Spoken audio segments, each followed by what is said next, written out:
Hello, everybody. Hey everyone, welcome Hi, to everybody. the second workshop in the series. Ari, how you doing? I'm doing great. I'm pumped up. I just came back from traveling to Florida, so you might notice a little bit of a tan, but I'm ready to get some work done today. All right, perfect. How was it? Did you have a good time, or was it a Yeah, work kind of I was travel? actually, well, yes, and I still had a great time. Yeah, it was actually visiting the Jack Bosch event out there in Orlando, Oh, and nice. Okay, yeah, cool. learned a lot. Met a lot of awesome people. Talked a lot about launch control and a little bit about land insights. Funny enough.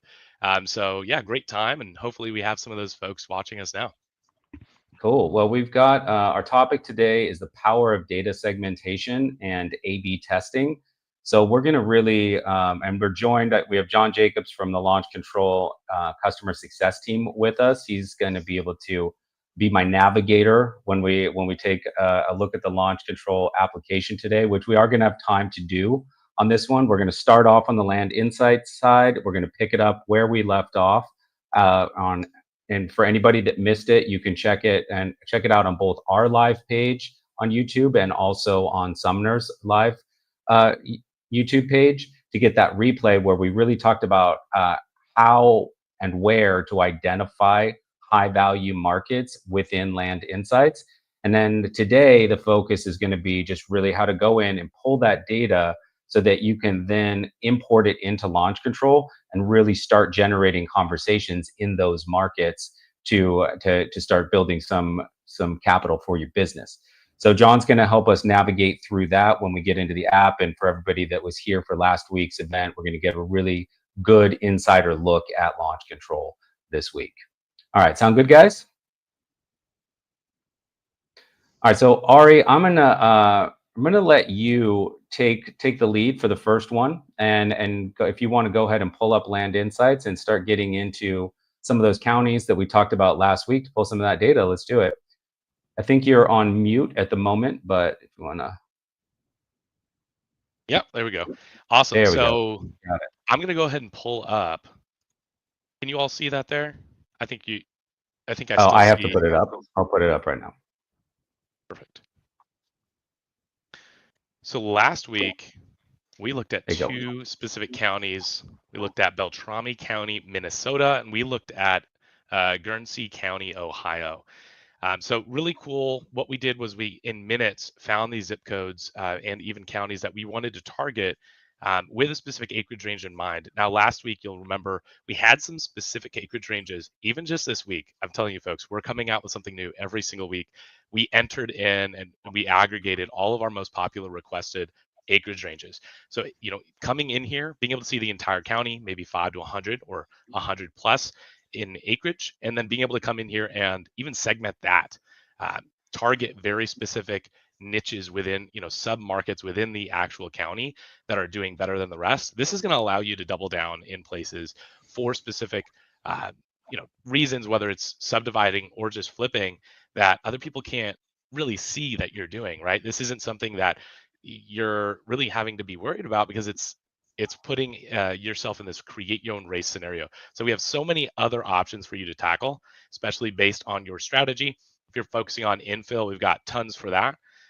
The same will go for rural rec, and then you'll start to notice what really lends itself to a subdivide opportunity. And we'll talk a little bit more about some other tools we have for subdivides here today. But that being said, now we have our counties for Beltrami County. I was going to be focusing on 2 acres and up. And for Guernsey County, I think it was going to be 5 and up, if I remember correctly. We have a lot of good data here for that.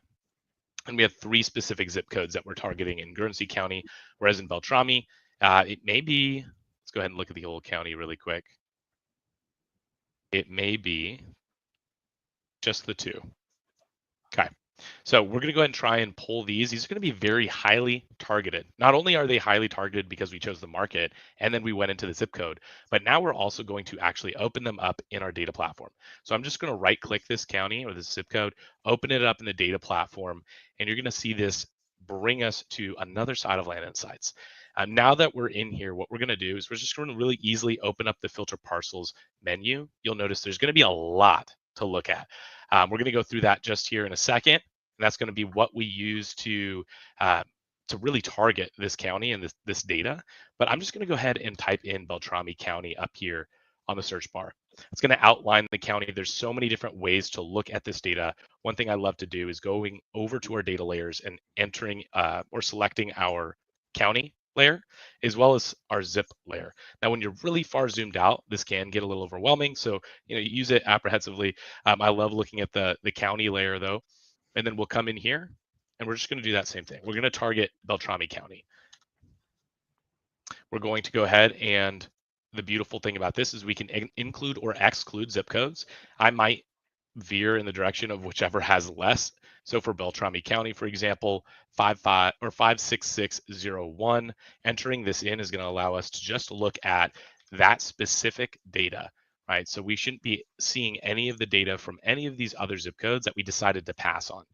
This is going to be super, super important for us. So 56647 is the other one. We're going to go ahead and put that in. And so you'll start to notice some stuff come up. Now you'll notice some random bubbles. I have realized that some parcels are actually recorded on the county level with the incorrect zip code. Usually they're just really interesting parcels or duds. So just keep that in mind. But you'll notice every parcel that we're looking at that's a part of the data set so far is highlighted in this magenta pink color. So you'll start to realize the data set's pretty large to start, 20,943 parcels. We're definitely going to want to break that down. You're not going to want to be sending that out all at once in Launch Control. So now that we have this, it's fairly broad data, right? We haven't even put in an acreage range. So what we could do is come down here and put in our parameters. If you wanted to stop this at any given level, you could put a cap. You don't necessarily have to though. And so if you're really open to any opportunity, you might leave that as, infinity. Ideally, what type of parcel you're headed after. And depending on which market you're in, this is going to change how you actually choose this acreage range quite frequently. So just keep that in mind. You could even do this for different acreage ranges per zip code. Looking at Beltrami County, I feel comfortable with 2 and up, but you might say, hey, in 56601, it's worth it to do 2 and up. And in 56647, you're more comfortable with infill lots. It's more of a metro area or whatever it might be. Now, I generally will encourage the folks I partner with or work with to go after rural rec. It's just the strategy I love and am familiar with. But this is going to allow us to really get as much data as we can based on what we saw was in demand in this particular market. And there's a lot of other things that go into our consideration when talking to a lead.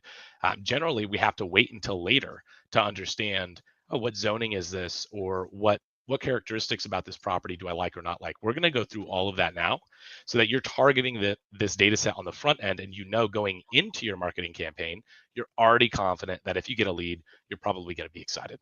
So coming down here a little bit, you can see that we can choose max improvement percentage. This is telling you how much of the property is actually improved or built on in accordance to the county records. That being said, our team has another solution to that, which I'll show you here in a moment. A lot of our users will leverage zoning type or land use based on really what they're trying to target or what they're okay targeting. If you just use vacant land, there are other miscellaneous pieces of or vacant land. There's other miscellaneous types of land that kind of get lumped in there. I know some folks will avoid swampy land or industrial land, things like that. But you can come in here, play around with it, target commercial, target industrial. There's so many different opportunities to leverage here.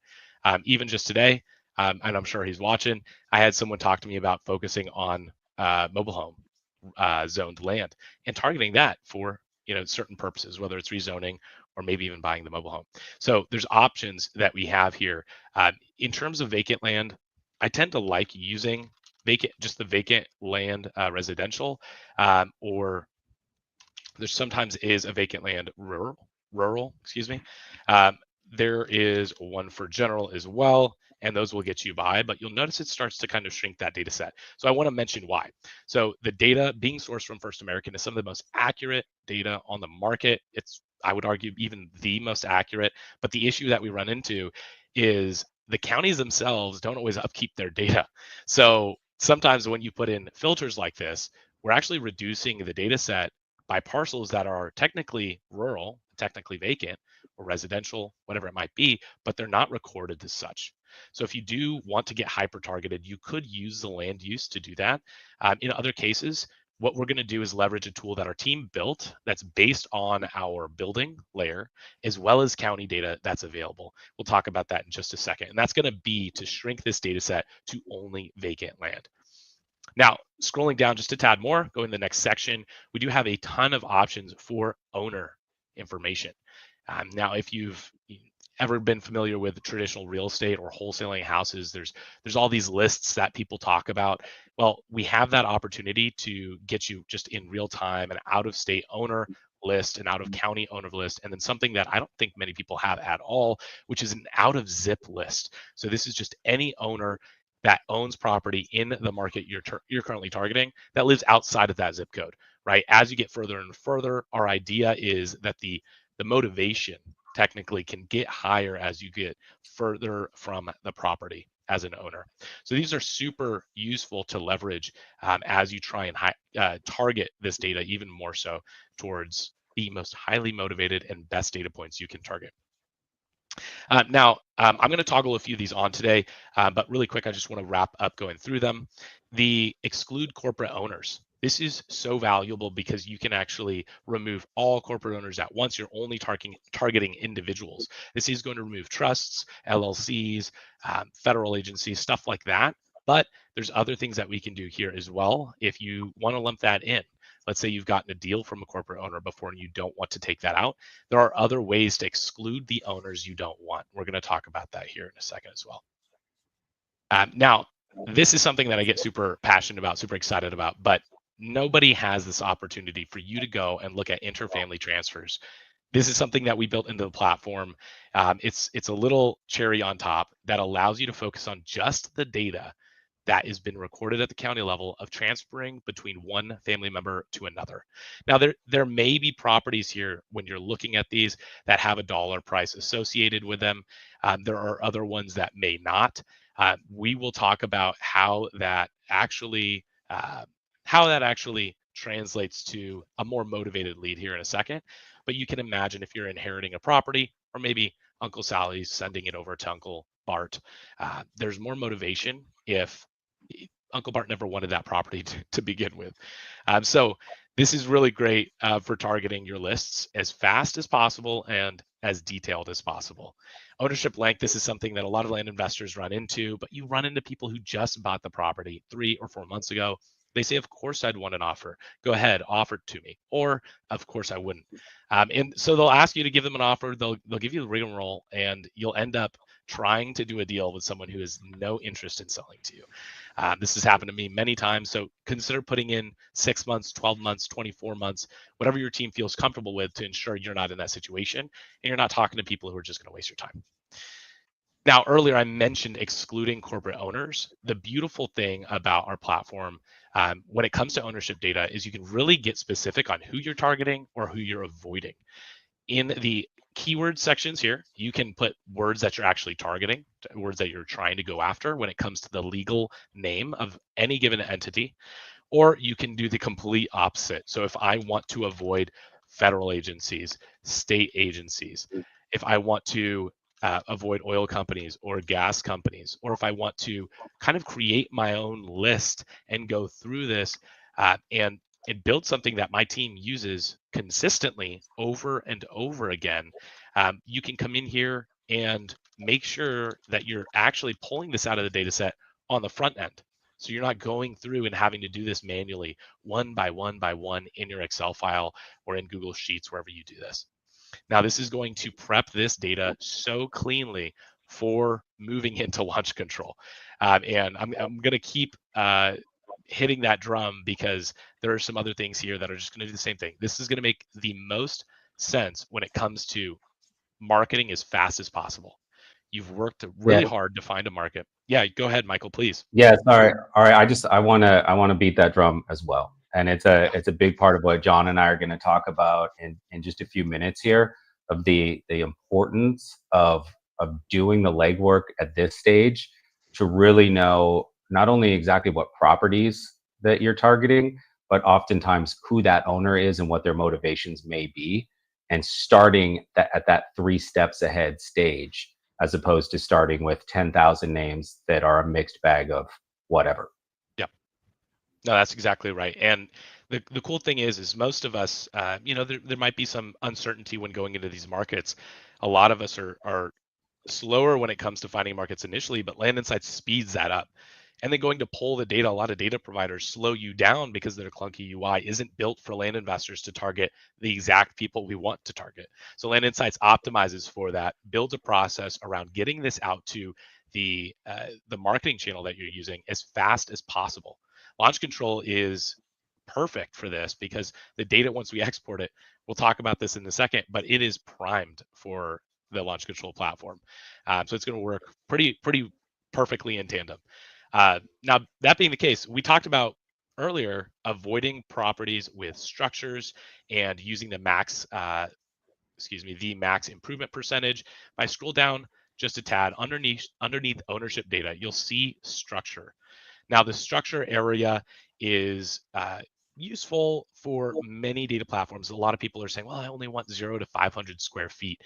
Now, you can do this. This is absolutely a useful tactic, but things slip through the cracks. And this is why a lot of our users actually gave us feedback. It would be wonderful if we had a better way to target specifically any land without a structure.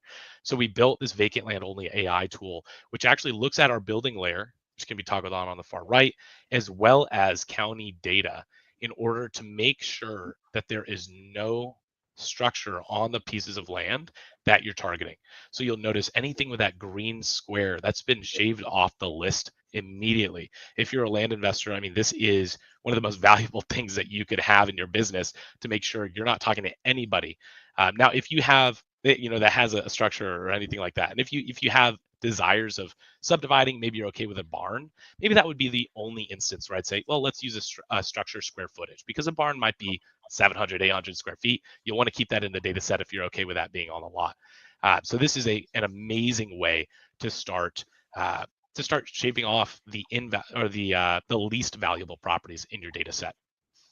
Now, speaking about structures and valuable properties in the data set, you'll notice a lot of these seem like they don't have access. So some of them will, and you'll notice, hey, this would be great if I had it right here on the road. I'm sure it would be wonderful property, but then you'll find those that you have no way of knowing how you would get to it. For those properties, we're going to head down to the scrubbing section. Now, all of our scrubbing happens after you export this data. What's going to happen is the scrubbing section is going to allow you to remove any unwanted parcels, whether it's in an HOA, whether it's landlocked, it's a duplicate owner, right? An owner who owns multiple properties. We don't want to be sending them multiple text messages. This is just going to be wasting our marketing. Now, on top of that, it's going to allow us to target wetlands percentage or avoid wetlands percentages, flood zone percentages, and even target road frontage. So I was working through this morning for my own land business. I went ahead and pulled a data set where I'm specifically targeting subdivide opportunities that have no wetlands on them. So I can come in here, I can say, well, if it's a subdivide opportunity, it shouldn't be landlocked. Maybe in the same vein, I don't really want to be looking and seeing if there are duplicate owners. Now, infill lots, of course, you want to be cautious of there being duplicate owners, but maybe for a subdivide opportunity, you're okay with duplicate ownership because sometimes they own large parcels next to each other. Just keep in mind, this is likely going to be something you still want to check, and you'll find out if they own additional properties later down the line when you get that lead. And we'll talk about exactly how you can leverage launch control to click right back into Land Insights. We'll talk about that here in a second. Now, scrubbing this down, I do have my own preferences of using wetlands and flood zone. 50% is a solid marker, but I would hate to have everybody go scrub 100% of the time for a standard percentage when they don't know really how it affects their data. So I really encourage you use the layers that we've built out for you. We've built these out to mimic other platforms that a lot of folks do their due diligence on, because we want to give you this all-in-one solution and singular place to come to so that you can do this all at the same time. if you have confidence going into a market when it comes to wetlands or flood zone, you're not really going to be worried about that when you're doing your due diligence after getting a lead. So this is a very powerful way to throw these layers on. So we have wetlands, surface layer or surface water, and flood zone. And as we go in further, you'll start to see all of that pop up. And so here in Minnesota, this is a big deal, right? We can't really build if there's wetlands all over the property. Now in Minnesota, maybe there's areas where the flood zone is not that important, and we see a ton of properties built in the flood zone anyway. I'm not seeing too much flood zone out here, and it's probably because a lot of this is flat. So when it comes to wetlands, this is going to be something that we focus on. Majority of our data set is surrounded by wetlands. So I might be more apprehensive when I'm reaching out to this data set. If I can go and do some quick due diligence, I might see that some of these properties look like they have 50, 60% wetlands on them. So I just need to get a read of this market and apply that to the percentage I want to choose. I think, in my opinion, I feel comfortable with a maximum of maybe 60%. It seems like some of these properties are fantastic. And if 60% of that property is wetlands and it happens to be on the backside of that property, maybe it's something that we can still get away with making a lot of money on. Something like this would absolutely be scrubbed out if we made the maximum 30%, for example, or even this one right here, right? So we want to be cautious of what we're choosing. We want to do that due diligence on the front end. We want to make this as easy as possible and as confident of a process as possible when we move over to launch control. So I'm going to go ahead and put 60% in here. Flood zone, I'm going to leave that empty today. We're not going to focus on that. And road frontage, today, I'm not going to focus on that either. But this is going to allow us to get a very, very detailed data set. Now we're looking at 2,670 parcels pre-scrubbing. So I might want to get a little bit more granular than that. Earlier we talked about 333, I think it's something like that, texts a day if you're trying to hit 10,000 in a month. Now, if you're doing more, maybe this is going to be pretty solid. But I really want to make sure that I'm getting as close to my daily goal as possible if I'm doing this within 10 minutes, right? If I'm just trying to move as fast as I can, or if I have a team member doing that. So I'm going to come back to the ownership section. I'm going to choose anyone who lives outside of the zip code. So that's going to include those who are outside of the county and those who are outside of the state as well. And I'm just going to gauge that. Is that too many? Is that too few? I'm going to do the same. And you can kind of play with these filters to get an idea. So most seem to be in state rather than out of state. Seems like out of zip is going to have the most, obviously, here. And if we wanted to focus on interfamily transfers, that's going to put us, all of them, quite low. So one thing that you could do is also play around with the acreage range that you're looking at. You can take these out in increments as well. So if today you're focusing on 2 to 30, tomorrow you're 31 through 100, or whatever it might be. So I'm going to go ahead and put 2 to 50 really quick, see if we can get this down a little bit. Michael, what would be an ideal data set when we're going in at 10,000 records? Are you able to segment this off even if you have more data? Can we put those into 2 different files and push them in separately and kind of hold them there ready to be scheduled? Yeah, so we're going to go over that in detail when we open up the app. But Cool. the best practice that John and I are going to talk about is setting a peak limit of 1,500 to 2,000 names per campaign that you put into Okay. the system, and then A/B testing off of that. Because uh, once you import data into launch control into a campaign, it's locked. You can't then go in and re-scrub it, subdivide it out. You have to do the work on this end right now and then import it with a game plan going in. But if you think about it in terms of the numbers that you've been giving, right? You said like about 330, Yeah. 350 texts per day, right? So you pull a list on say like a Friday for the following week that has 1,500 to 2,000 names, put that into a campaign. That's your full texting plan for the week, Yeah, right? that's amazing. You're gonna send out those batches every day, Monday through Friday. You're gonna work that list. You're gonna look at the results at the end of the week, and then be able to course correct and make some changes based on the metrics coming in. Yeah, that's awesome. Yeah, and I've focused on breaking this down to a daily goal really realistically, you think of it in that manner, and it's going to be an easy goal to accomplish, right? But when you kind of serendipitously find yourself with more data than you need, that could really do well for you for the whole week, and you can really start to get ahead of your marketing.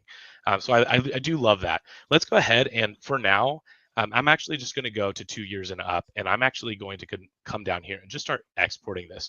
The reason why is because you'll notice landlocked, duplicate owners, wetlands, all of that is not going to change this number. It's going to scrub after we export, and it's still going to allow you to see all of those parcels. Now we export this at 5 cents a record. I'm going to go ahead and use this here, and that's just going to start exporting. Now, while that's exporting, I want to talk about a couple of other things that are really cool about the data we export. So there's three main things that I get excited about, maybe four. One is calculated acreage. So you'll notice on the map, any given parcel has an actual boundary line. And when you go to the county level, the data is going to say one thing. Now, let's just say this is 20 acres here. The cool thing about that is our mapping software is actually going to give you the calculation of what this acreage should should check out to be. And if that's not in accordance with what's on the county's data, you'll see a stark difference in our export. So you can really quickly say, hey, if this shows 100 acres, but it was recorded at 0.1, maybe we target it if it's 100 and that's what we want to target. But if it's the other way, right, and it's actually 0.1 acre and we're trying to target 100, we'll see that discrepancy. You can really easily open that property up and take a look just to confirm that's the case. So that goes right into the other aspect of the data that I absolutely love. One is our parcel link. The beauty of having this data so cleanly exported from Land Insights is when you import it to Launch Control, we have a link to our platform. Every single parcel has its own parcel link. This can be easily included in your CRM as well. So anytime you get a lead, anytime someone responds to you, really is just a click of the button, and it's going to open up to the URL in your browser as long as you're logged in, and it's going to allow you to see that property. So it's going to be a beautiful experience for efficiency, streamlining, making sure you have everything you need when talking to those leads. I will also say another link we've added is our comping tool link. So we won't talk about this today, but the beauty is creating this efficiency and streamlining the process around your entire business. Launch Control and Land Insights both allow you to do that. So now that we've targeted this data, we've done so much filtering on the front end. This is going to allow us to immediately start to see the benefits of that data when we're looking at any given lead that comes in. So really quick, what I'm going to do is I'm just going to go throw this into my Google Drive and open it up here. Should just take but a moment, and we're going to go ahead and take a look at this data really quickly. Now open this data up. Just like we mentioned, we have acreage, we have calculated acreage. You'll notice that the minor discrepancies between those, and in some cases, it actually starts to make a difference. Really cool to have that just so easily on there. When it comes to longitude, latitude, legal description, all of that's here. One of the other things that I hadn't mentioned, which is really exciting, is age. So targeting folks based on their age. I think a lot of us land investors understand the demographic of folks who we usually work with. And so you can actually come in here, target by age as well, prep this exactly how you need it. But to be honest with you, without going further into this data, I'm already loving how simple and clean it is for Launch Control. I don't really have to do any work at this point. It's just a matter of moving it into Launch Control, making sure everything is properly mapped, and I feel comfortable with the market that I've chosen. So that being the case, I know I want to leave some time for Q&A at the end. Michael, would this be a great time to move into Launch Control, see what this data would look like in the platform? Yeah, absolutely. So, John, do you mind sharing your screen? We'll move to Launch Control. Absolutely. Let me do that. So, Ari, I want to say thank you, first of all, for everything that you just went over, because it's such an important educational element for anybody coming in. It's not just about, for me, it's not just about the feature functionality of Land Insights, but the thought process that goes behind it, right? Because the thought process that goes behind it is really well prepared land investing. One of the biggest mistakes that we see people make when they're new to land investing and understandably anxious to get a deal coming in is they get the biggest possible data set, upload the entire thing into launch control, and then start with text and figure it out later. Text first, figure it out later. But what you've illustrated very clearly is the importance of figuring it out in terms of your strategy, and then texting with purpose, texting with strategy, because that's going to give you one, it's going to give you much more efficiency. You're going to generate a lot more discovery calls that way than if you're doing my absolute least favorite thing, text blasting. Don't text blast. Start conversations. And to start conversations, doing what you just laid out in terms of the data work is hugely important. And one of the things that I wanted to mention, because it was kind of going through my head as you were doing all of this, is that when you get into a routine with launch or with Land Insights, everything that you just showed goes very, very quickly. Yeah. Right. Like you took the time to go through the detail. You took time to, go in on an individual parcel of land and talk about, what that filtering equals. But the truth is, when you know what you're looking for and all you're doing is just filtering that data set down to exactly who you want to text in launch control, that part goes quite quickly. Right. And then when we go through the processes that John and I are going to outline right now, it's an easy plug and play system. So you're just doing a direct handoff of strategy from one platform into strategy on the other platform. Yeah, and Michael, I think it'd be good to also outline the alternative, right? You mentioned how streamlined and thoughtful the process is, and that's been both of our goals with both of these platforms. But imagine coming in text blasting, you're not necessarily preparing with the best county. That will affect how fast or how easy it is to disposition your properties. But not only that, when you do that, you're getting leads of all different kinds, and you don't know what each lead is going to look like. So each lead has its own extended and extensive due diligence process where you're really having to work through a lot of detail with the county, with a realtor, with maybe even a surveyor, and trying to figure out can this lot perk? Can I sell this, subdivide it? What can I do with this thing? Whereas when you're targeting a very specific subset of data, the possibility. And if you don't, you can look that up and it applies to all the data within your data set. So you come out knowing when you talk to a lead, exactly what you can do, where you're targeting, what your purpose with the parcel is. Your scripts can be on point. Your exit strategy can be on point. There's really no guesswork, right? We're trying to take the guesswork out of the entire process and streamline it. So. Yeah, absolutely. So for everyone that is looking, everybody who's unfamiliar with launch control, this is the dashboard that you see when you log into the app. We're not going to get into the full demo details of what everything that you're going to see on the dashboard and how you kind of use those metrics to improve your ROI, improve your business. So what we are going to do is going to do a direct plug-in to everything that Ari just talked about. So John, can you go to the import or to the import page, and let's kind of show, if you want to walk people kind of through the import page and what they can expect. And then what we'll do from there, Ari, we're going to go to where the campaign setup is, and we'll show kind of how to set up a naming structure that matches directly to a strategy that you're using in Land Insights. Yeah, that'd be great. All right. So, folks, this is the page that you open for direct importing the data into the system. This is basically to bring the lists that you will get from Land Insights. You will bring them right over here into this area. Each list reads out the data horizontally once you import it. And the first thing to kind of notice is that you're usually going to see slightly higher number of mobile numbers than the total number of prospects when you import them. That's because you're hoping to get fewer mobile phones, hoping to get the right owner once you text them. So you'll have ability to, through launch control, to actually text these multiple mobile phones. If your lists are simply consisting of a lot of landlines, you will be able to, see some of those scrubbed off, because we obviously cannot text any landlines that come in our lists.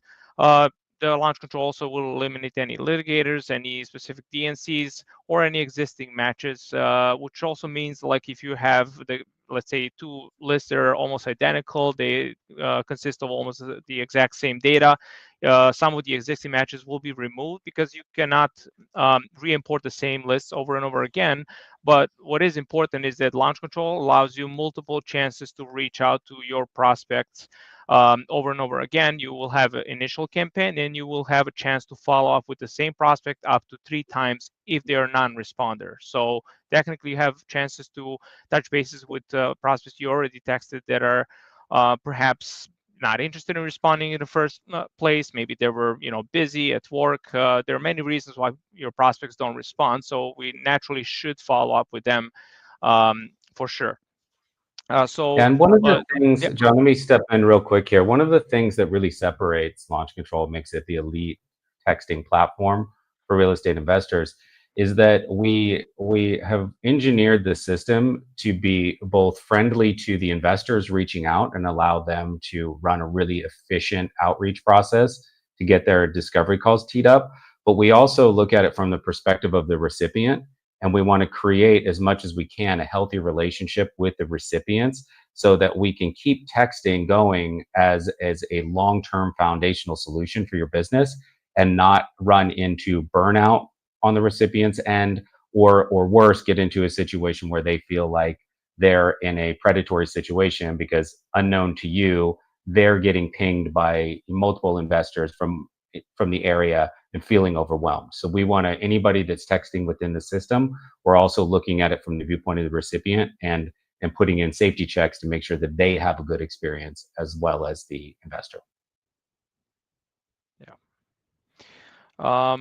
So to import the list, you actually have ability to click up here. Small window opens up where you can actually either drag and drop or click to import the file from your computer.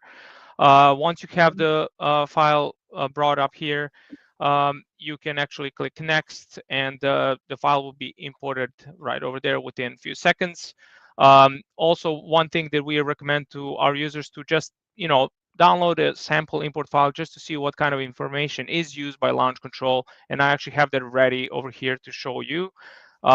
This is just the data that's used by launch control as particular merge fields when you're texting your prospects. So you're able to see that obviously we need the name and last name. Email address is just for your own reference. If you have them in your list, you can save them, and you'll be able to see them in the conversation section with the particular prospect. You also have mailing address, mailing city information, basically property address as well. This is important too. We need that to identify the property. And we have ability to upload up to 3 phone numbers, which we actually should consider by phone numbers, we mean mobile phones. That's what we're particularly looking for, so that we have ability to reach out to the maximum available number of mobile phones per prospect. Also, APN is obviously for land, in particular, property, county, and acreage is sweet 2 points where you can actually import the data about that particular piece of land that you're texting about. So you can use that in the conversation with the prospect and kind of confirm the acreage or APN of the property. Once you have that all set up, once your data basically is all sorted and you have all these necessary fields and you have it all imported, once you upload it, it will be over here and it will be ready to assign to a campaign. Now, if you do have some landlines that you might want to, let's say, do some cold calling on, you will have ability to click here, download, and download only landline lists of phone numbers that were, extracted from your list, so you can actually do some cold calling if that's something you want to do with them. So to assign a list to campaign, we technically do need to have some campaigns ready in the system. So if we don't, we would naturally go to the campaign section. And once we're in here, we will be able to create a new campaign for our texting. So the name of the campaign is really important. It will actually help us determine what area are we targeting. We'll also discuss about what's the acreage of the properties. So what's the scope of the acreage that we're looking to target in this particular campaign. So earlier when we talked about land insights and we saw how we can actually export lists in specific acreage range, that's exactly what we need in the campaign section over here, so we can match that and target the exact same the exact same crowd. This will also tell us what type of properties are we targeting, and by getting some specific results, which this is here simulated, we have some hot leads, let's say, we have some prospects that we added to our drip campaigns. We will be able to track also delivery and response rates, and that in particular is important when you're trying to determine the efficacy of this outreach that you already made. So we're John, also let me jump in here real quick as well. So guys, when you think of campaigns, this is think of this as your strategy playbook, and each campaign name is shorthand for your specific strategy that you're laying out. And John's going to show you in a minute. We'll go into the inbox, and you'll be able to see in the contact record view where that gets populated.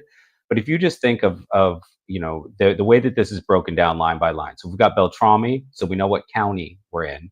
We've got 1 to 15, so we're looking for somewhat small to medium sized parcels of land.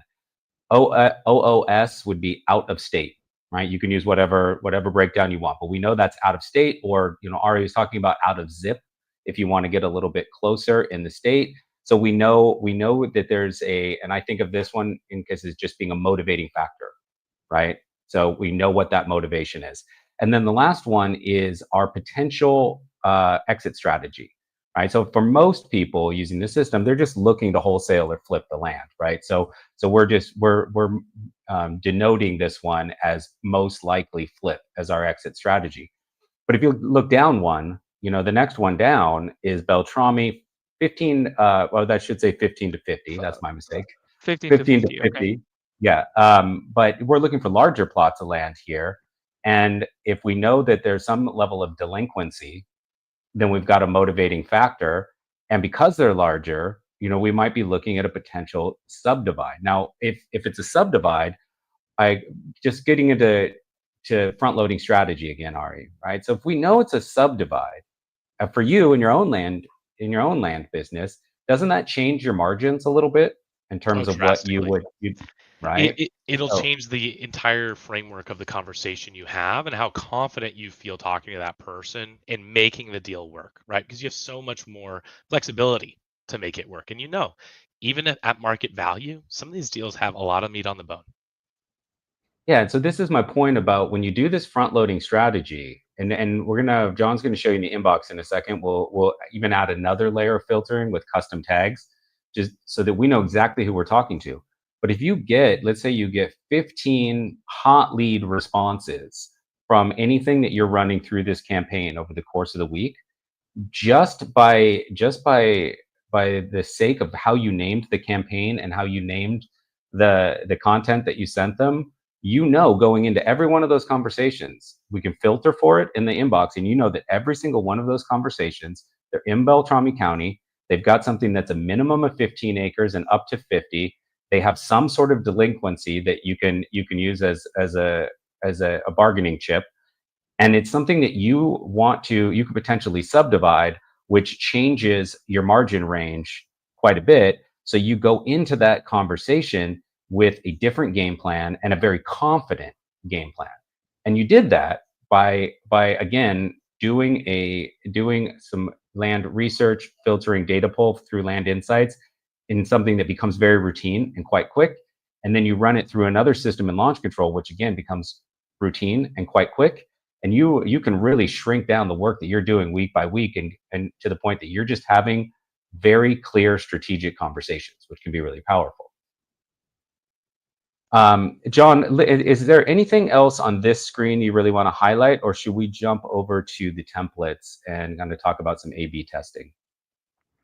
Nothing else to highlight. You will be definitely monitoring, obviously, the results that you're getting from these particular campaigns, and by comparing those results, it will basically tell you what to focus on moving forward. So this is huge determinators for what actually works best for you and your business in the future. The next part, Michael, will be the template, right? Yeah, so let's jump over to templates, show that. All right. So in the templates, we've got our naming structure is exactly the same as what we did for a campaign. So we know we're matching like to like, right? And for these templates, I'm going to show you guys. Can you do a drop down? Let's start with Beltrami Flip A, and go ahead and do a drop down there. So I used an AI tool, and I used the AI system Claude to create these. So anybody that is with us now, if you want that prompt, the exact prompt that I used, you can just ping your CS rep and they'll get that over to you. Or if you sign up with us, just mention to the sales guys when you get signed up that you want to get a hold of that prompt, and we'll send that over to you as well. So these 4 A/B tests, I put these together today. It took me about 20 minutes, half an hour, something like that. And it's using the AI tool plus a little bit of editing to make it sound, most of the messages to sound a bit more like me, right? Or like what I want my company to sound like. So I know that this one is out-of-state owner. In this particular one in A, I just went with the value adds of our company, right? Like that was the primary focus. And again, this is put into the AI prompt. I didn't write these value adds in. The AI wrote them because I gave a simple prompt that said, these are our 3 values that we offer, right? So you'll see in the messages, you'll see things like, we run through a local title company, we cover closing fees, that kind of thing as our value adds are added into that message. But it's very much in this case just about the potential of a direct sale. And there's nothing flowery about the local area. There's nothing that's taking too much of I'm saying I'm a local investor without saying I'm a local investor angle. And so, John, so that gives us our A test, right? So we're taking that same set of data that Ari pulled through Land Insights, and let's say we have 500 names on that. So we're going to send, a couple batches of 150 through Launch Control to this A test. And then we're going to send a second set of batches, 150. We'll get to 500 or 600 total leads. And John, did you already drop down the B list for us? The B, yeah. The OSS Flip B. All right. So in this one, I again, using the AI tool, I told it to add in some local elements, right? Something that is a geographical feature, or something that is sellable, that shows that you have some knowledge of the local area, especially if you're doing this remotely. All right, so a couple down there, Michael. Beltrami Flip B. One more, I think. Oh, I see it there. That's there awesome. Beautiful lakes. Yeah, so like love the beautiful lakes around Beltrami land. What do you have planned for it? Or got plans for your land out in Beltrami. The pine forests out there are a big draw for me. It's just this little extra element that you add in. Now, you want to test these things because, look, I've been doing marketing for 20 years. And one thing that I can tell you is always true. Whenever I wrote something as a marketing piece, email, text, whatever, and I was like, this is going to hit. This is the one. It's perfect. It did okay. When I wrote something, in the last 20 minutes before I checked out on a Friday just to get it off of my list, it was fire and it did really well. And I'd be like, well, why? And so your best intentions, what you think is going to hit with the recipient, doesn't always hit with the recipient. So you try a couple of different angles, and you try a couple of different angles in every market that you're in, because you want to see not only what attracts the most response, right? Because there's a big difference between you got 30 responses to a batch that you sent out, and all of them said some variation of piss off, and 30 responses where you got 3-4 discovery calls out of that, and you had real seller conversations because it was the right in, right? And you need to be able to test that. Given the availability of AI tools and the ability to just slightly tweak a prompt in order to get these messages, there's the clear ability to match your content to your strategy and really run through more sophisticated marketing of A/B testing so that you know what really hits. And if you want to go up just a little bit, I'll show you very quickly some examples of if you want to do the subdivide A test for me, John, first. If you look at the, again, the subdivide A test is in this one, I put in something. Now, I don't know if this will work. This is why you A/B test it, right? But what I put into this, because I know questions when you get to bigger land, a question a lot of people will have is, well, what are you going to do with it? Right? They're concerned that you're going to build like giant apartment complexes or whatever. So, we seed in here that we have some community aligned development plans, different phrasing or thoughtful and community centered development, something to kind of hopefully ease tensions going in. Now you're going to have to massage this in a conversation and say that, you work with partners that you vetted and trust and that kind of thing. But if you're able to guess what some of the things, some of their objections are going to be, and clear those out just right away in the first message, or at least build a little bit of trust in the first message, it might work, right? But you have to test these things out, see what will and what won't.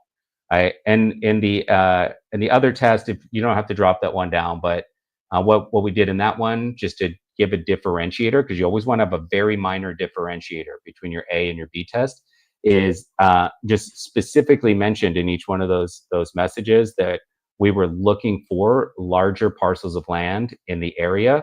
And another little trick that we put into most of those messages was looks like you qualify for, which can be a useful one, right? Like, how do I qualify? Qualify for what? That will often get you pique the curiosity of why they qualify, how they qualify, and they'll come back and ask you questions. When they ask you questions, they get into the inbox. When they get into the inbox, you have full functionality of launch control at your disposal. So it's an important thing to remember. And John, you can go to the inbox now, and I'll just finish this up real quick. The important thing to remember is that all of the strategy is aimed at getting someone to respond. Because once they respond and they're in the inbox, you have the ability, of course, to engage with them with text, but you also have that it essentially filters it down to a motivated lead. So think of like when you do direct mail, you're sending out hundreds, but those few that come back in that raised their hand, that showed motivation, you're jumping into that call from a good place, a few steps ahead, right? So that's all you're aiming to do, is to find who the motivated leads are from that set of data, so that you can then make the REI determination, the land investor determination of when to pivot to a call, what kind of additional information that you need to capture from that owner, how to play it. There's a lot that you can do there once they get in, right? Okay, so let's say you send a batch, right? And we're going to do this for everybody listening in. We're going to run through the Land Insights team. Ryland's going to come on next week. And he's going to actually run through their day-to-day process of how they use launch control. So you'll start to see some of this, not just in theory, but in action next week, which will be great. But once you send out that batch of, say, 150 messages, you're going to start getting inbound responses. So John, can you open up one of these conversations? This is just an old demo account. We didn't send live batches for these, but it'll give you an illustration of what we're looking at. All right. So yeah, go ahead and go over, John, why don't you just go and take this and go over some of the features of what you're going to see in terms of the recipient profile. Hey, Michael, really quick. Can I add something that's just so amazing that I love touching on this? Because with mail, so I've done mail, I've done cold call, I've done SMS. And with mail and cold call, you have to do so many reps to understand what's working. With mail, you cannot send a different mailer for every single mailer in that campaign. You can't split it up so easily. Now you can send A/B tests in mail, but they're huge, they're massive, and they have to be because of the minimum quantities required to do these mailing campaigns. The same is true with cold call. Cold call, most of the time folks are actually not on the phone, so you don't get to get that script memorized. And even so, are you going to make someone memorize 100 different scripts and A/B test them all the time? So the power of A/B testing in SMS in launch control, this helps you understand what's working so much faster. Pivot when you need to, when you really understand something's not resonating. Everybody's getting frustrated. So this is super powerful. How quickly this can change your marketing. Yeah, and I thank you for that. And it just goes to kind of reiterate what we've been saying about the importance of front loading your strategy. Right? Because if you're front loading your strategy, starting at data, and then you're following through with that same strategy with texting, I mean, it costs almost nothing to send 150 messages, 300 messages, enough to get a small sample set to see what that inbound response is like. And so you're never ever burning data, you're never burning leads, because you're being really targeted and strategic about how you're making that first contact with people. Yeah, that's awesome. Absolutely. I wanted to say that when you actually are looking at the conversation, this is not just a simple text back and forth. This gives you a lot more info about who are you reaching to, and what else do they have on plate for you when you're looking at the conversation alone. First of all, you can actually see how many phone numbers that person had that you tried to reach out to, or maybe were unable to reach out to because of, because it was a DNC or maybe a residential phone number or a duplicate, let's say. But you can see multiple phone numbers, what kind of outreach you did to both of those, and how many times you texted them, obviously. And then when you look at the far right over here, you will be able to see the information that you actually collected about this property owner, let's say over time, or the information that came straight from the list that you imported. So you will be able to see the property address information, let's say land information as well, that was part of the list. That's what we saw in the sample import file. And you will be able to click on the navigation buttons to actually either hide land details if that's not what you're targeting, or open up a Zillow listing or map, so you can directly jump onto the spot where the piece of land that you're looking at is mapped onto.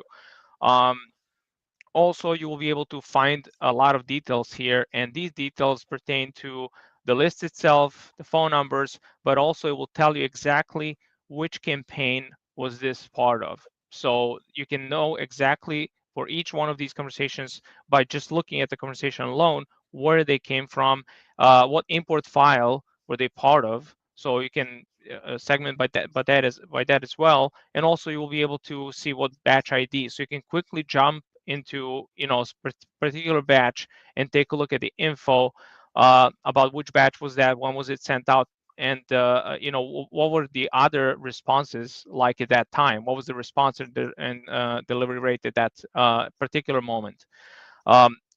Also, you will be able to see the activity about this particular prospect. So you'll be able to see when were the changes made to the conversation. When did you tag it in a specific way? When did they move from a warm lead into an actual hot lead? Maybe they fell off, and you need to actually start touching up again with within that conversation and put them on a drip campaign. And let's say when the call was made and such things. Also, you'll be able to leave notes for yourself. Let's say you jumped on a phone call, or they called you back and you had a phone conversation. You wanted to write down the details about it so that you can look back at it, or maybe some of your colleagues that are continuing where you left off, they can actually start their day with some valuable information to have. So that these particular details, or let's say the campaign, is what's important. So because we're segmenting our data by these particular campaigns, we'll be able to see what kind of campaign do they belong to, and when we did that outreach. If we need to, let's say, jump back into the inbox at a later point and come back to the particular campaign we ran, because we wanted to we know that we had actually a good potential of some properties that, let's say, had a specific size of wetland coverage that we can go away with if it's, let's say, connected directly to the road and the wetlands are at the very back of the property. We can go back to that campaign and just filter the entire inbox by only these conversations that were tied to that campaign that we're talking about. Plus, if another way to filter out the entire inbox and kind of narrow down your search would be, let's say you created a tag that was, let's say, saying wetland coverage or Well, back of the John, let's property. go ahead and actually create 2 tags. So let's go ahead and go in, let's show everybody how to do that. All right. So Yep. if you guys think about this, you have that interconnected strategy of, you have the data pull strategy, and that data pull strategy informs your campaign and then content strategy within launch control. So that's going to get you a set number of inbound responses. Those are your available conversations. Now, what John showed you in the inbox, now you're getting down to that very individual level of setting notes, following through all of the follow-up process. That's an individual. Right now, there's a middle ground where you're going to use the tags that's just going to give you even more efficiency within that strategy that you outlined, but bigger than an individual level. All right. So, John, let's create a tag. We'll create a tag that is related to, and most of these tags, when you use tags, most of the time it's going to be something that you're going to apply after you've had an initial conversation, or at least gotten a gauge based off of their response via text. So, we're going to have, there are going to be certain things that are pretty common, right? So let's create a tag for hesitant. Right? You just sense hesitancy in their voice, right? That you need to build trust. They're not sure how legitimate this is as a route. So we know that their initial reaction was hesitancy. Another one that would be a simple one that gets repeated a lot is if we put like MV, market value expected, right? Where their idea of how much they can get for it is too high, right? That would be a common one. And then we're gonna just delete a couple of them. yeah, So we you can create do a have new a one. limit to how many tags you can use or Yeah. have saved in the system. So another one that you could create is, as John mentioned, and also as Ari mentioned, you could do wetlands less than 30%, right? And so you want to tag you can apply to one of the leads. When you look at it, you filter for everybody who's hesitant and everybody who has sitting on land that is 30% wetlands or less, right? And now even if that just populates 5 people, right? That every single one of those 5 people has land in Beltran County, is an out-of-state or out-of-zip owner. The acreage is between 1 to 15. The wetlands is less than 30%, and they were a little bit hesitant based off your initial conversations. Right? So you have a very isolated group, and you know exactly. So when you call them 1, 2, 3, 4, 5, you're in the flow. You have the right solutions in mind. You're pitching it with a common goal in mind, and your efficiency goes way up. This is like common sales practices across organizations is to really focus in on the end result that you want, and not have to do on the fly research, contact to contact, right? So this gives you that ability to really, really, really focus in your day. And John will tell you this when you get started with us, if you haven't already. The first thing that we always suggest that people do is, before they ever send a text message for the day, is audit your own inbox. Go through, filter for some of these things, review those conversations, make sure that nothing got dropped, right? No opportunities left behind. You'll be amazed at how many potential opportunities you find pre-sending your text for that day, by just going back, reviewing what you got from the day before, and again, focus filtering using tags and the available notes per individual to know exactly who you're talking to. Yeah, that's so important. Absolutely. And then now that we, let's say, have created a couple of these custom tags, I always say to our users that these tags are basically like your personal filters for the inbox. So you have ability to filter your inbox by, let's say, these statuses that we have added to each conversation. Let's say we have a hot lead, warm lead, nurturing a conversation, added someone on a drip. Maybe we have someone who we're not interested in legitimately because we don't like the property, or maybe we don't like the way that they're talking to us. Maybe we got the wrong number, and obviously if we don't add a status, it's going to be marked as with a question mark. Because we're always awaiting to add some kind of status to the conversation. We need to know where this conversation belongs to, so we can determine like the proper filter for it for the future. Um, we can filter it by campaigns. So obviously the number of campaigns you ran over time will determine which campaign will they fall into. And also, we can also do it by users. So if we have multiple users on our account, we can filter out by that as well. But more importantly, we can do it by these tags. So tags are the only filter that you can custom make for yourself. And this is really important because you can organize this better than your own cell phone, how you can actually navigate through all the conversations and find each one that you want to. So let's say for this one, we're going to go add a tag right now, and let's say we do wetlands less than 30%. So now that we tagged, it's going to show up right over here. And if you want to find a particular campaign, we'll filter it out by that. And if you want to find just the conversation itself, we can click on the tags. We can select that particular filter. It will actually show you that exact conversation. So if you're having filters that let's say narrow down to a few particular conversations, or you maybe have these tags that are grouping up potential leads that are to be converted at a later time. This is exactly what you can do with these tags. And another thing that you can do, you can actually track if you have specific tags that are really important to you, and you want to have, let's say, an overview of how well are you doing by adding these particular tags, or how many prospects you have.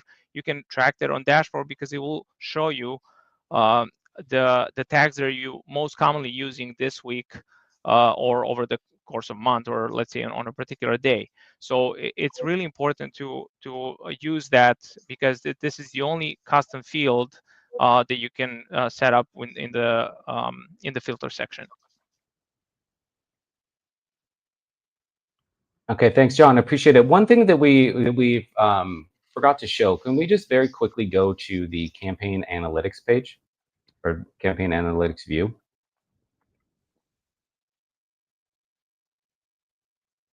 What we're looking for with any campaign that we send out, right? And it's the reason we pull data strategically. It's the reason why we set up these campaigns based on the same strategy. It's the reason we A/B test, is we're looking for max efficiency market to market. Right? So you want to put as part of your process on a weekly basis to go in and look at the campaign performance to see, what kind of response rate you're getting. Most importantly, how many leads that you're getting out of that, so that, again, like if you need to make any content adjustments, if you need to make any data adjustments, you're able to see based off matrix, not see, sense, feel, how well that's performing and where you want to make those tweaks. So getting into as part of your routine, a sort of metrics review and course correction process is really important.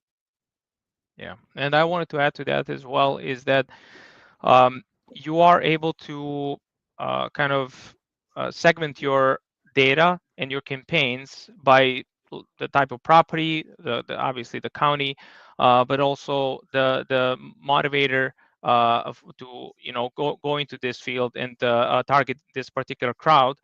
And you can later on, you can actually compare your campaigns and see what your delivery responses are. So that's how you're testing particular campaigns, and you're seeing what to focus on.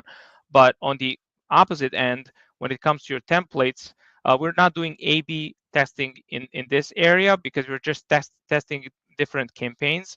But when we're testing in the templates, the A/B testing allows us to actually see delivering response, so we can actually see what kind of achievement we got and how many responses we actually got with the particular template that we put in play in here.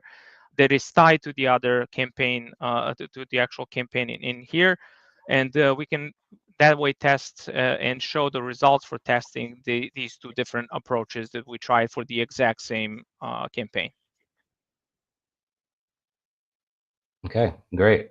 So I'm going to put up on the screen here. We're going to answer everybody's questions, but I want to make sure that we get this up on the screen as well for everyone. So, awesome. Thank you, John.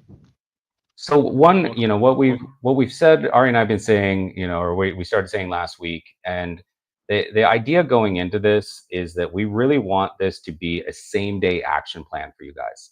We want you to be able to take that, go back, rewatch a little bit of this, follow the data pull processes, inland insights that Ari mentioned, set up your campaigns, go into an AI tool, create some text for yourself, and then have that ready to go for tomorrow to be able to start running some A/B tests. So we want this to be, something you can activate right away.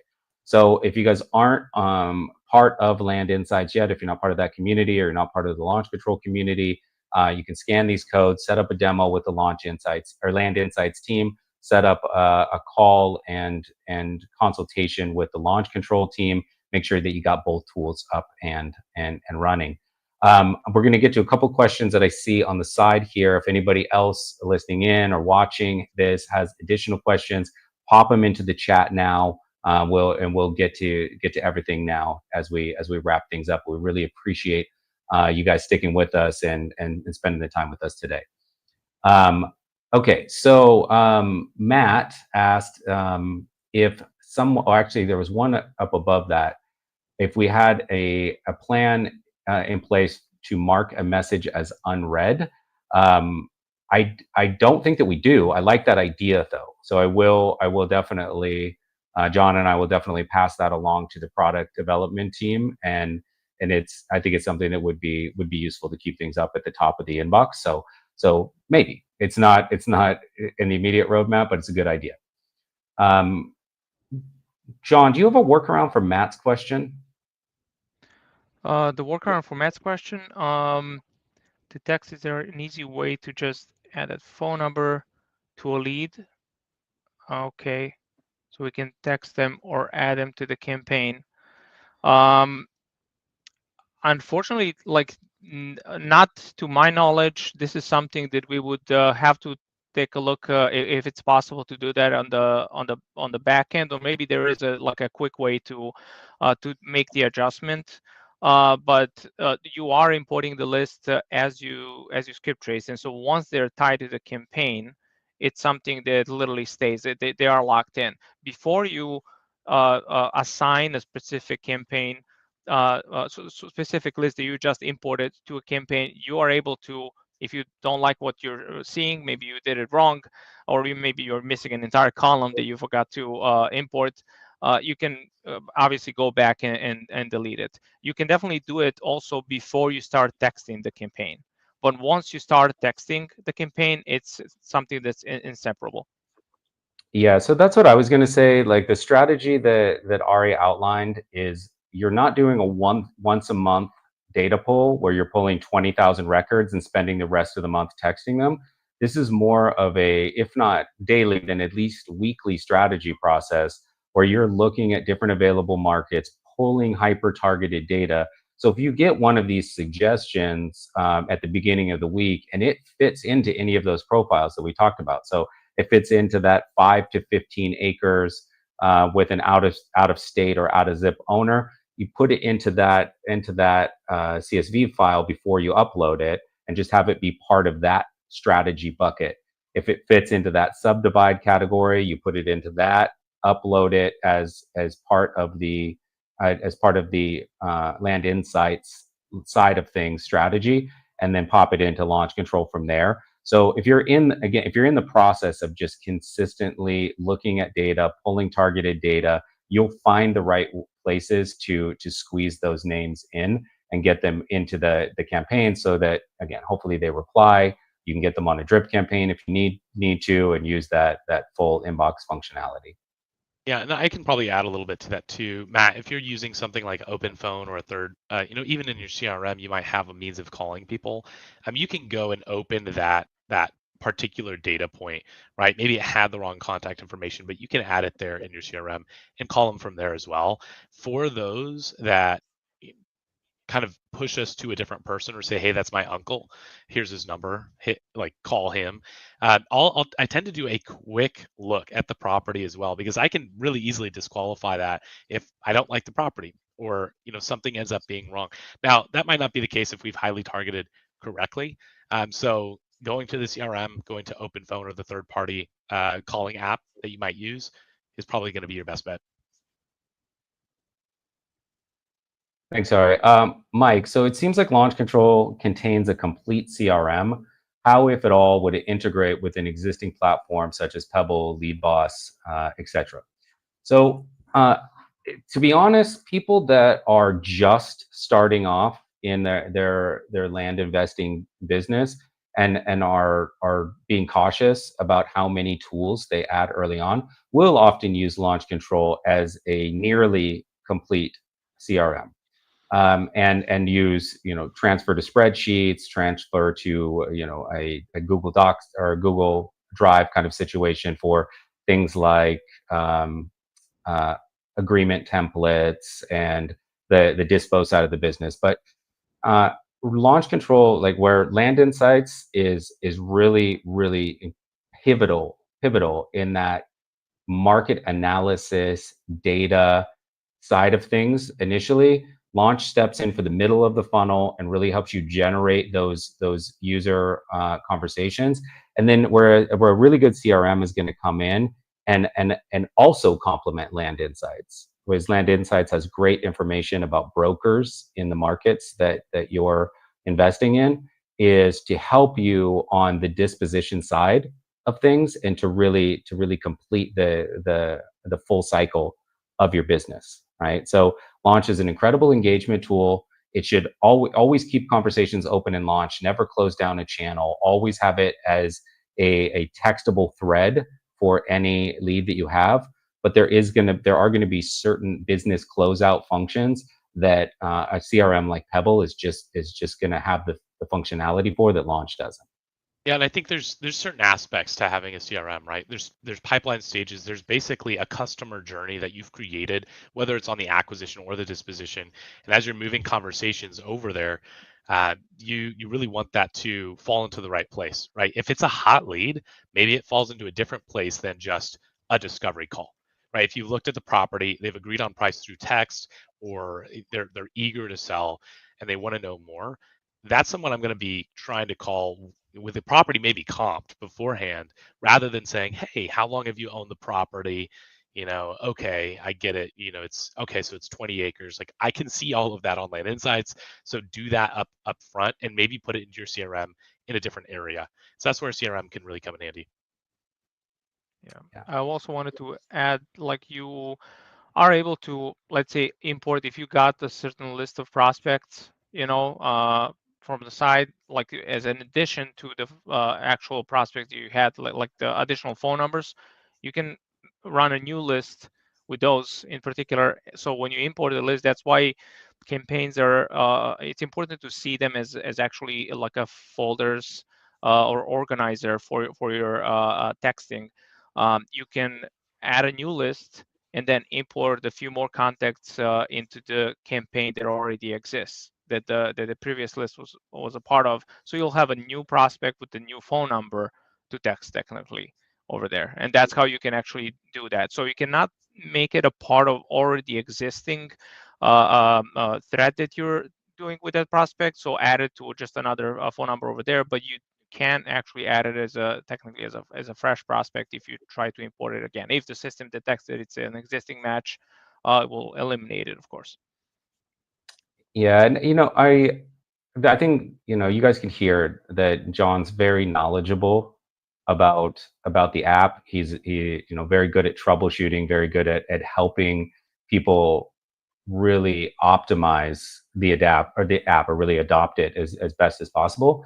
And that's true of everyone on our customer success team. when you get signed up with Launch Control, you get assigned you're going to get assigned a dedicated CS rep, and everybody has this level of education where they're able to really help you hone in the system for your specific business.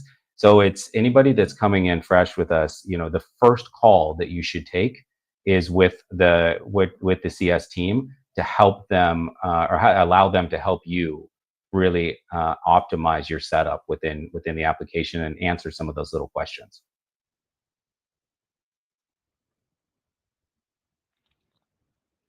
All right, guys. Well, I'll answer Victor's question real quick, and then I think we can wrap this one up. Victor, we do not have plans to move into an email marketing software. As John pointed out, you can import that data so that you have it available in the recipient view if you want to be able to shoot them off an email.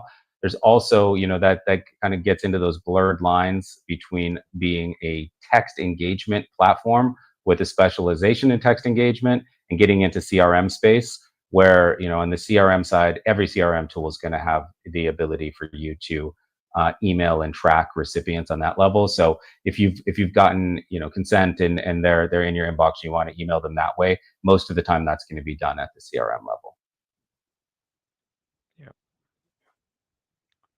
Awesome. All right. Well, John, thank you. Appreciate you being here today. It's a big help. You are a much better navigator than I am, so it's nice to have. It was a pleasure. I doubt it, but thank you. And I love that you're flying the launch colors today. I should probably take note. I love these colors, so gotta fly them, of course. Yeah, great. And Ari, as always, thank you so much. That was really insightful, and I absolutely love this strategy combination of pulling data the right way and messaging recipients the right way in order to really, really grow your business efficiently. I love it, and I hope everybody takes advantage of it. I appreciate it. Thanks for having me on as always, and I'm really excited to see how this series continues to progress, because we have some super exciting stuff to talk about next week with Ryland. I would say the homework this week is to go pull that data. If you have launch control, you want to be prepping those tags, right? Maybe even get used to creating a naming convention for your campaigns. I'm excited to see how people adapt this to their business and get ramped up. Next week's going to be a whole lot of fun. Absolutely. I see some of you guys just discovered this over the call right now, that you have tags and like other ways to organize your campaigns. So it's good to see that being recognized, and you can implement it as soon as today into your campaigns. Absolutely. All right. Well, thanks, everyone. Enjoy the rest of your afternoon, and we will be back here live at the same time next week on, what is the date? Tuesday, the 25th. Tuesday, 25th at 3 p.m. Eastern. We're back here. So everybody be sure to tune in for that one. Okay. Bye, everyone. Bye, everybody. Bye, everyone. 3 p.m. Eastern, Trevor. 3 p.m. Eastern, Trevor. Bye.